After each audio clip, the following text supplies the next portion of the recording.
What if I told you that one of the biggest mysteries in physics, something that could have rewritten Einstein's theory of gravity, was just solved in 2025?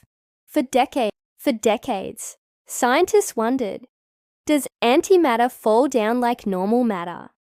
Or does it defy gravity and fall up? Well, after years of painstaking experiments at CERN, we finally have the answer, and it's a game changer for our understanding of the universe. Today, we're breaking down exactly how this discovery was made, why it matters, and what it means for the future of physics. Buckle up, this is mind-blowing stuff. Before we get into the groundbreaking experiment, let's rewind. What exactly is antimatter? 1. Antimatter. Matter's perfect opposite. Every particle has an antimatter twin with the same mass but opposite charge.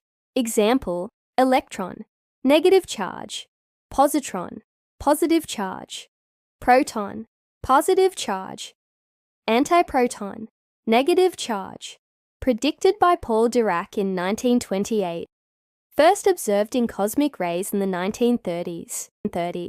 2. Annihilation, the ultimate cosmic clash. When matter and antimatter meet, they annihilate in a burst of energy. E-Sacher MC2 in action. Fun fact, a single gram of antimatter annihilating with matter releases as much energy as a nuclear bomb. Latest unsolved mystery. The Big Bang should have created equal amounts of matter and antimatter. But today, the universe is almost entirely matter. Where did all the antimatter go?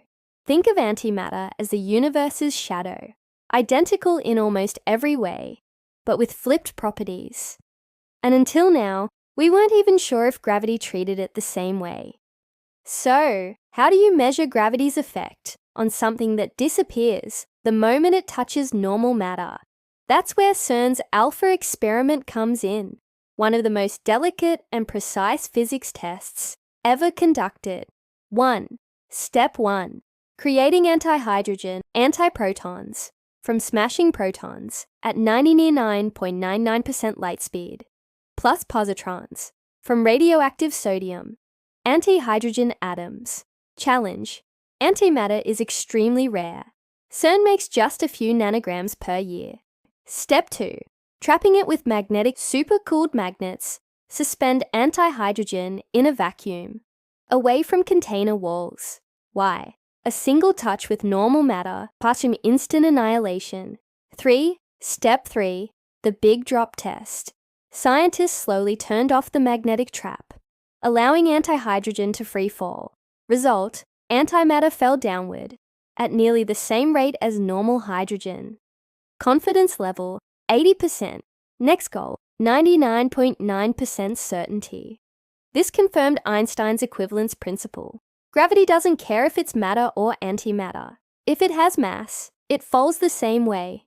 Okay, so antimatter falls down. Why is this such a big deal? 1. Einstein's general relativity holds strong. If antimatter had anti-gravity, we'd need a whole new theory of gravity. Alternative theories debunked. Some physicists speculated antimatter might repel gravity. Now we know it doesn't. 2. The antimatter mystery deepens. Since gravity treats matter and antimatter the same, why didn't the Big Bang's antimatter survive? Current best guess, a tiny asymmetry called CP violation favored matter. 3. Future tech just got more possible. Antimatter propulsion, Star Trek-style engines, relies on understanding its behavior. Medical imaging, PET scans already use positrons. Could future tech harness antimatter better? Imagine if antimatter had fallen up. We might have had floating anti-planets, anti-stars, a whole shadow universe. But nature keeps it simple. Gravity is universal. Now that we know antimatter falls, where does the research go from here? Alpha G upgrade, 2026 plus. Higher precision tests, 99.9% certainty. Freefall antimatter in space. ESA's proposed missions. removing Earth's gravity for even cleaner data. The hunt for CP violation, figuring out why matter won over antimatter after the Big Bang. Every answer leads to new questions, and that's what makes physics so thrilling. So there you have it. After decades of speculation, we finally know that antimatter falls, just like matter. It's a triumph for Einstein, for CERN, and for science itself. What do you think? Could there still be surprises hidden in antimatter? Drop your thoughts below. If you love deep dives into physics, smash that like button and subscribe for more. Next up, is dark matter made of primordial antimatter? Let's explore.